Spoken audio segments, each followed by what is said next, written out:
Jacob Coku, pemain asing asal Nigeria ini disebut tengah jadi incaran PSM Makassar. Sebelum dirumorkan bela PSM Makassar, Jacob Coku bermain untuk klub Malaysia yaitu Sabah FC.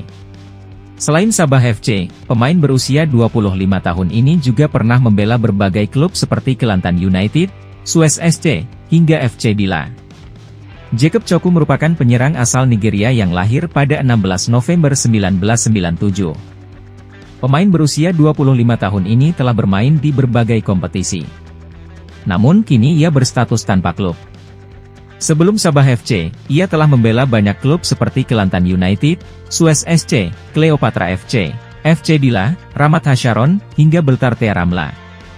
Kini, Jacob Coku dirumorkan bakal bergabung dengan PSM Makassar di putaran kedua BRI Liga 1 2023 hingga 2024. Meski belum diketahui rumor tersebut benar atau tidak, nama Jacob Coku telah menarik perhatian supporter PSM Makassar.